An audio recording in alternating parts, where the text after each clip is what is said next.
This is Gemara and Beitzah Daf Lamed Beis. We'll learn for this month. The month of Tishrei has been generously sponsored as a chusar for Shlema of Shlema ben Yuta. You should have a continued recovery and keep on getting stronger and stronger. This chusar Torah could be Megan and Mirza Hashem should bring him a complete recovery, as well as this chushidah of Yisrael the very Shemarim Basri Zagita Shandalesa Bashana Makal Yor Mordechai B'Shalom Shendo Zagita Basav Shendo, as well as this chusar for Shlema Shul Yisben in your Feda a man of the Megay Chaim Asar Shalom Sivan Reizel Sar Baskinendel Basim as Chayisay Yisol Memendel Aliyat the Paras Mishalei Shalom As Naomi Bashav Vigor Sheikhana Shmo Bantil Din Machan Reason Machai Basminu Adinaina Bashin Mendel Sivan Vega the Burden of Chalis Van the Sila Ruva Rivka Bashan Tal Sivan Mechalester Besay Shar Chayle Yisrael. We're holding on Lamed Beis Amid Aleph. We went well into the Amid. We got into the answer of that they're talking about Rav Nechemiah, that we're going with a specific opinion of Rav Nechemiah. In order to get everyone back into things, in front of you, you're looking at Lamed Aleph Amid Beis. The statement of Shmuel is highlighted in front of you. The statement of Shmuel Lamed Aleph Amid Beis, about 10 lines from the bottom. First one line is Amar. What did Shmuel say? So we dealt yesterday extensively with the first part of Shmuel. How Shmuel says, whether you let untie this ground type of area,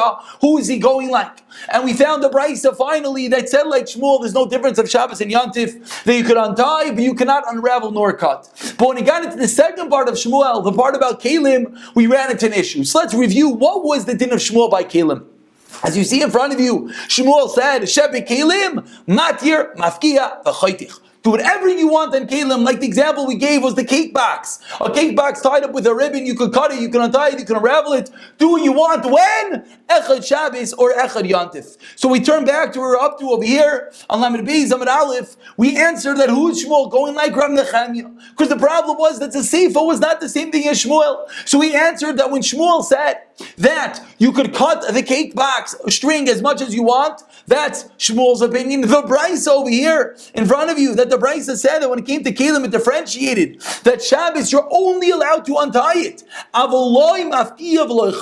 lines to the top. That on Shabbos you're not allowed to cut a cake box ribbon. Who does that whole like? You have a string around the keli. You're not allowed to cut it, says this Beitzah. Who does that go like? That's a question on Shmuel. So we ended off yesterday that it's going like Rav Nechemiah. That Rav Nechemiah holds a very famous opinion we had many times in Gemara and Shabbos. Kol ha-kelim ein nitalin elo derech tashmishin.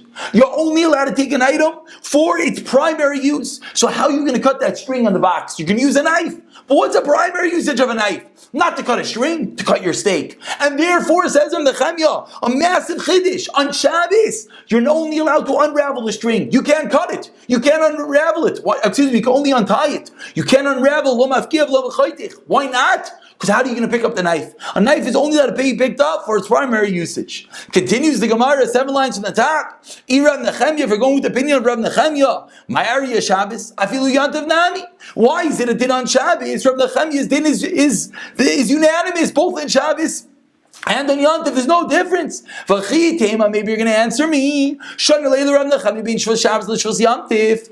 Maybe Rabbi Nechemiah differentiates. There's a difference between the Rabbanans and Shabbos and Yantif. He says the Gemara, it's not true. Rabbi Nechemiah doesn't make such differentiations. We learned in one Mishnah, what are you allowed to use as fuel on Yantif? You're allowed to use a regular item. You're not allowed to use a broken item. The second Beitzah said, you can use whatever you want. And the third Beitzah, which is going to be Rav Nechemiah, you can't use everything, says the Gemara. So we have 3 Beitzahs. And how do we answer up this contradiction? With what you let a fuel a fire with on Yantif, 3 different opinions. We answered 3 different Amarayim. Umishani, Loikasha. Harav Yehuda, who's the most who's Machmir on Muksa. Harav Shimon, who's Mekel on Muksa. So that's the first 2 Beitzahs. One allows Shivrei Kelim, one didn't allow Shivrei Kelim. One is Rav Shimon who allows Shivrei Kelim, broken items. One is Rav Yehuda that does not. Harav Nechemiah, the last Beitzah, that said, Loi bekelim, Loi beshivrei kelim, is Rav Nechemiah. Because he says, Shabbos, Yantiv, I don't care, you're only allowed to take an item for its primary usage. So says the Gemara, we see Rav Nechemiah clearly does not differentiate between Shabbos and Yantiv. Answers the Gemara, the classical teretz, Trei Tanaya, leave it Rav Nechemiah. There's 2 Tanayim going with Rav Nechemiah. It's not a question at all. 2 different Tanayim in how we explain the din of Rav Nechemiah. One is going to differentiate between Shabbos and Yantif, and one is not. And that wraps up the discussion from yesterday with regard to the din of Shmuel, with untying the rope, whether you're allowed to do such in Shabbos and Yantif with regard to Kalim. Says the Mishnah, Lamed Beis Amid Aleph, You're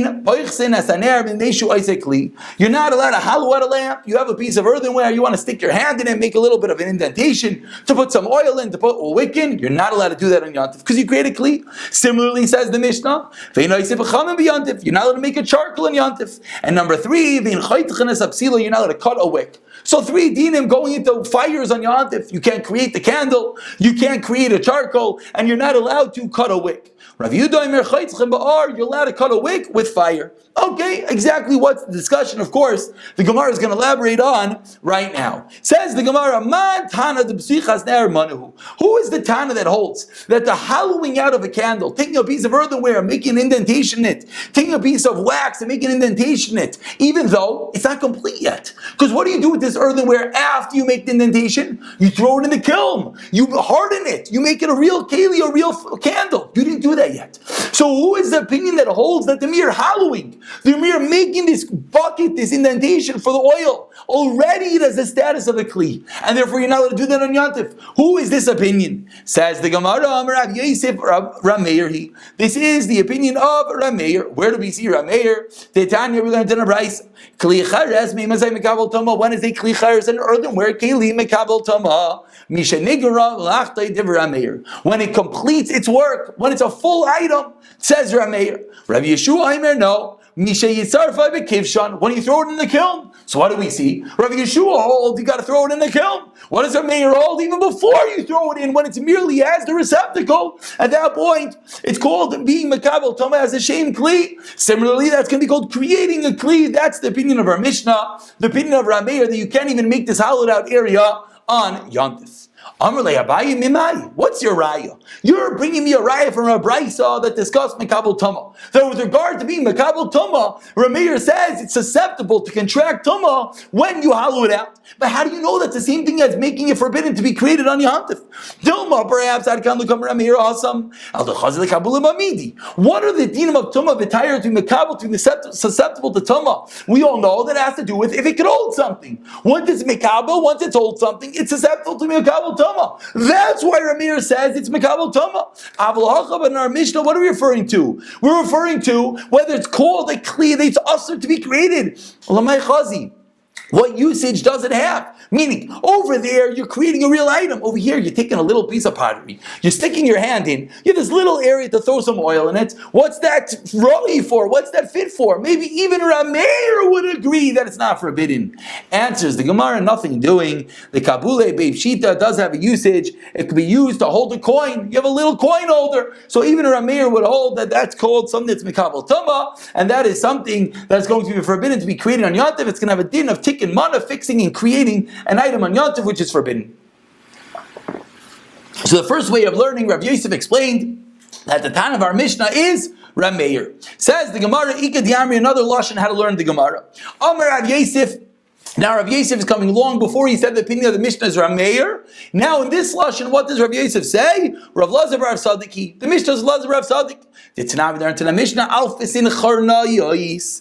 Alfis in Charnayos, which the Gemara in one moment is going to explain exactly what this is, but for the moment we're going to call it a plate of charanais. What we need to know for right now is that it's a flat item. It's a flat item. Says the Beitzah to Mishnah to Hayres. It is tar. It will not contract tuma. Din number 1. Din number 2. If a zav picks up this plate, it does contract tuma. Rav Lazar Rav Sadik Aimer af to Hayres b'masa zav. No. Even if a zav picks it up, it does not become tummy. Why? We have a plate that a zav picked up. Why is it not tummy? Says Rav Lazar Rav Sadik, Lefi Shaloi Nigra Malachta. You know why? Because it's not a complete entity. You didn't throw it in the kiln yet, and therefore, says Rav Lazar Rav Sadik, it's not going to be a complete entity. Excuse me, I said that wrong. It's not a complete entity, not because you didn't throw it in the kiln yet. What's the next step? Because there's no receptacle yet. You didn't hollow it out. So explains Rabbi Yosef, our Mishnah is this Rav Lazar Rav Sadik. In this Mishnah, he said that it's going to be Mekabel Tama or not. Is why? Because it doesn't have a base kibble. It doesn't have something to hold it. But in our Mishnah, when you hollowed it out, Rav Lazar Rav Sadik would hold that's going to make it be Mekabel Tama. And by extension, you're not allowed to do that on Yantif. So who's the opinion of the Mishnah? Says Rabbi Yosef, Rav Lazar Rav Sadik. Amrle Abai, again Abai comes to attack and he says, Dilma kan l'kamer Rav Lazar Rav Sadik also maybe he only says the din. Elo the chazal kabul midi, is when it could hold something. What is it fit for? In our Mishnah, the Gemara is the same answer. Like Kabuli Beipshita, it could hold a coin. So two different ways of learning the Mishnah, whether the opinion is Rav Meir, whether the opinion is Rav Luz, Rav Tzadok. And the bottom line is, because when you hollow out an item, even though you did not pull it in the kiln yet, it has some sort of function, has some sort of usage. It could be used as a primitive coin holder. Tana Rabbanan says, the Gemara, a bit of a related topic. You're not allowed to hollow out a candle. You're not allowed to make these charanius plates in Yontif. Rav Shimon Gamliel Matir, you're allowed to make those plates. Says the Gemara, tell me finally, my charanius, what is this type of plate? Amar Rav Yehuda, aranios. It's aranios. Of course, Gavaldik. My aranios, what's an aranios? Amar Abaye, Sei Chik Lasa. It's a plate of a villager. It's a very primitive plate. We can take one moment to see Rashi. Rashi in the second wide line points out that these are plates of the Bnei Ayaros, which are not from the big city, and they're not a makban on their items to be na'im, to be beautiful. And once they're finished, they use it for their meat, and they don't wait until you put it in the kiln. Again, it's a primitive item. It's not actually really finished, but it's a simple village dweller, doesn't care. And that's exactly what we're referring to over here. Says the Gemara, the Mishnah, the third din of the Mishnah was what? That you're not allowed to make b'chamim. You're not allowed to make, it was the second din in the Mishnah. You're not allowed to make a charcoal. Says the Gemara Pshita, of course not. Lamai chazi. Why else would you be allowed to make a charcoal? What does a charcoal usage have on Yontif? Explains the Gemara, Tani Rav Chia, Lo nitzcha el l'maiser l'laryan. L'boy b'yoyim, you want to give it to the bathhouse attendant to heat up the water for Yontif. So you would think you're allowed to make a charcoal to give to the bathhouse attendant to heat up the water for Yontif usage. Says the Mishnah, you're not allowed to. Says the Gemara, 1 second. What you just said implied he's allowed to heat up the water for the day. You just can't give him the charcoal. Oh, baby, Yaimi Shari, what? He's allowed to heat up the water for the day? Answers the Gemara, Kedama Rava, like Rava said, Lahaziyah, no. You're allowed to heat up for what? The schwitz, to sweat. But before the Gezer was made, before the Gezer was made. And this is part of the larger topic of showering, of bathing, of schwitzing on Yontif, going into a bathhouse, a body of water. We just had a Yontif. Sure, many people discussed why showering is forbidden. What's the problem? Two different problems. One problem is getting the hot water out. But even if you figured out a way to get out your hot water, there's a totally separate problem. There's the Gezerah of the Bailarian, the Gezerah of the bathhouse attendants, because they were going to heat up the water be'isr. There was a Gezerah going into a body of water, and part of that Gezerah was even to go into an area that you're going to sweat, and that's what this Gemara is referring to over here. Says the Gemara, 2 lines on the bottom, 2 dots, a new sugya, Lamed Beis, Aved Aleph. I shouldn't say a new sugya, it's the last part of the Mishnah. What did the Mishnah conclude with? That you're not allowed to cut a wick. And Rav Yehuda said you could cut the wick with fire. Says the Mishnah, you're not allowed to cut a wick into 2. What's the reason you can't cut a wick into 2 with a knife? The reason why you're not allowed to do that, turning over to Lamed Beis Amid Aleph Lamed Beis Amid Beis is to come attack in mana. Because you're fixing an item, you're creating a wick. Bar Nami come attack in mana. Says the Gemara, who cares if you're using a fire? You take a wick and you light a fire in the middle of it and you break the wick into 2. So therefore the Mishnah said that's allowed. Why is that allowed? You're also creating 2 wicks. Answers the Gemara, Tani Rav Chia chutcha ba'ar b'pishtei neiros. The way what's going on over here is you have 2 buckets of oil with one wick going from one to the other, and you're lighting the fire in the middle, and that makes it into 2. So why is that allowed? Explains Rashi. The reason is it doesn't look like you're doing it. It looks like you're lighting a fire. You lit it there, and it's broke into 2, and you had 2 fires. Since it doesn't look like you created a candle, that's going to be the case. That's going to be allowed. So when the Mishnah said you could create a wick by usage of fire, it didn't just mean simply to burn it into 2. It meant in a case where it's sitting into 2 different buckets of oil. Amar Nasan Barabba, continuing our discussion of creating wicks and fires on Marav. Moichtin es absila b'yantif. You're allowed to trim a wick on yantif. My moichtin. What does that mean? You're trimming a wick. Amar Chanina bar Shamayim mishmei derav la'aduye choshcha. To remove the black part of it, you have sometimes on top of the wick it has that black charcoal area. You want to trim that off to make the fire light brighter. That is allowed on yantif.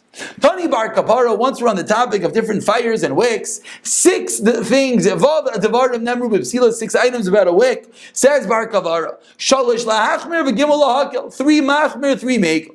Lahachmer, what are the 3 stringencies? Ein gaidlin hazeh lechatchila. You're not allowed to twist a wick for the first time in Yantif, and you're not allowed to singe it with a flame, and you're not allowed to cut it into two.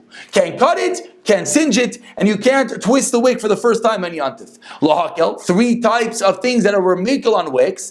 Then what are you allowed to do? You're allowed to take your hand and you're allowed to press the wick together, number 1. Number 2, v'shayir b'shemen, you're allowed to soak it in oil. And number 3, v'chaytcha ba'ar, like we learned, you're allowed to put inside 2 different cups of oil and light it in the middle and effectively create 2 wicks in this backward manner that doesn't look like you're creating a wick. So 6 dinim about a wick, says Rav Bar Kapara, Before we had this din of Bar Kapara, we said a din about trimming a wick. You're allowed to trim off a wick, you're allowed to cut off that charcoal, it's allowed to light brighter. Says the Gemara, and who made that statement? If you look 3 lines from the top, that was Rav Nassan Bar Abba. And in classical Gemara, the Gemara now goes into different statements by Rav Nassan Bar Abba.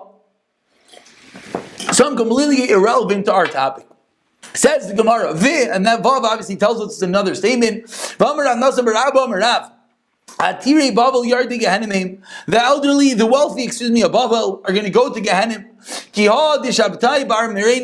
As we see from the story with Shabtai Bar Memenis. What happened? This man, Shabtai Bar Memenis, came to Bavel, and he asked for some business.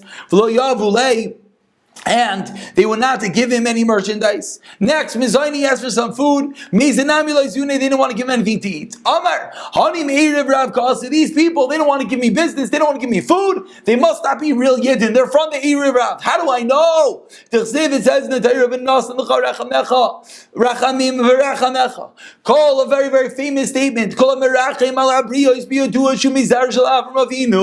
If you're compassionate, you came from Avram Avinu. You're a Jew.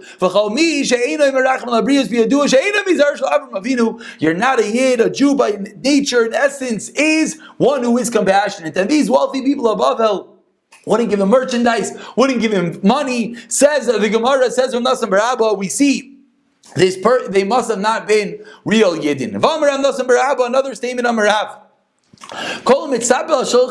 Anyone who's dependent, so anyone who comes on to the table of someone else supports him. He has a dark world. Wherever he looks, it's dark, it's gloomy, it's a difficult life. Shneimar, as the pasuk says, who lechem ayeh, he wonders for bread, and he says, ayeh, where's the bread? Yodea kinochan biyadai.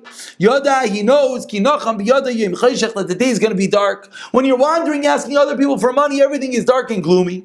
Rav Chisda, not only is it dark and gloomy, it's not a life at all. And Tanu Rabbanan, continuing this theme, Gimel Chayim Inu Chayim, 3 people's lives are not lives at all. Veilu Hein, 2 lines from the wide lines. Like we just said, if you take handouts and you need to wait for other people to give you money, and number 2, someone whose wife rules over him, and number 3, someone who has terrible afflictions. And number 4, some say, if you only have 1 shirt, says Rashi, if you have 1 shirt, you can't bathe, you can't wash the shirts, can be full of lice.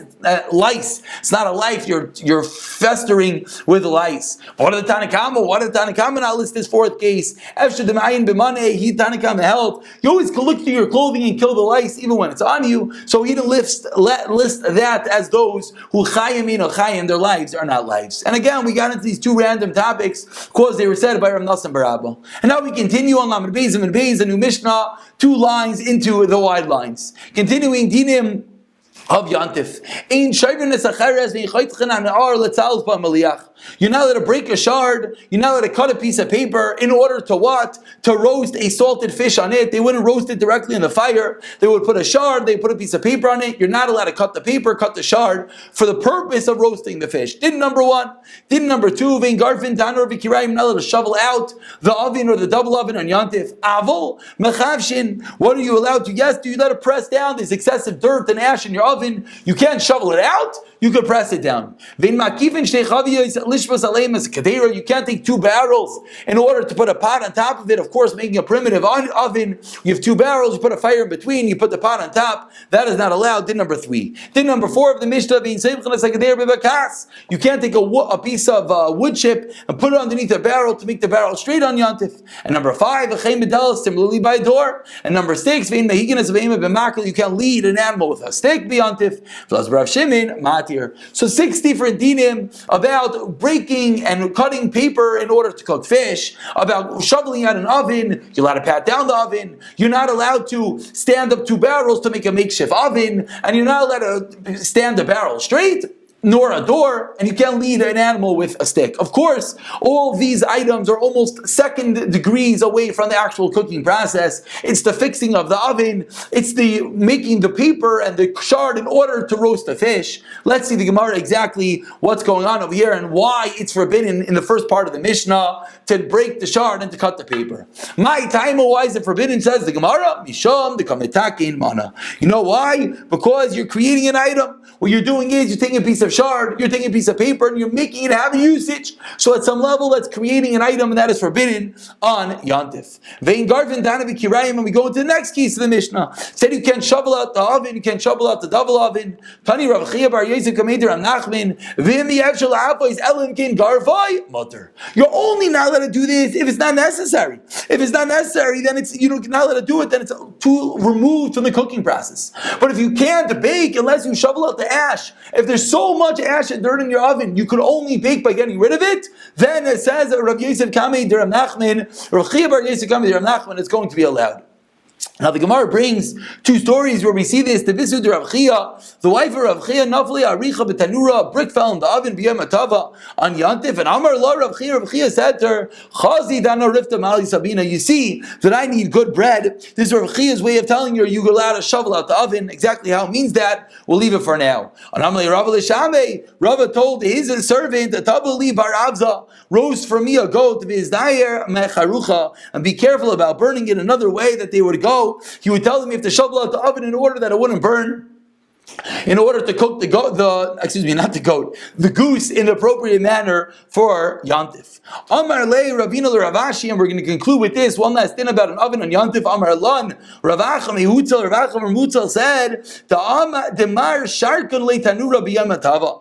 That Mar Ravashi would put mud over the mouth of the oven on Yantif in order to what? To seal in the heat so the meat would roast and would cook wonderfully. And he's asking, why is that allowed? It should be similar to creating mud, similar to the Isra of shoveling out the oven, is to create this mud in order to seal up the oven. And Amar Lei Rav Ashi said, Anan arakasa defrasam chinan. No, we don't create mud for the purpose. We get the mud from the Euphrates River, and therefore there's nothing usher about getting the mud. We're not doing any malacha. And the Gemara concludes, V'hani mili hu d'tzayari mi'atmal. And this is only allowed to be makel d'tzayari mi'atmal when you marked off the mud. Yesterday you designated, I'm using this mud. But if not, the mere mud would be muksa. And Amar Ravina v'kit mashari. And Ravina says that ashes could be used in Yantif to seal up the opening of the oven. Why? Because ashes are something that are not possible to be made into a mud. It's not possible to do malacha with. So Ravina is telling us if you don't have any mud marked off, you could always go and use some ashes for your oven. And we'll pick up from here, Amir Tashem.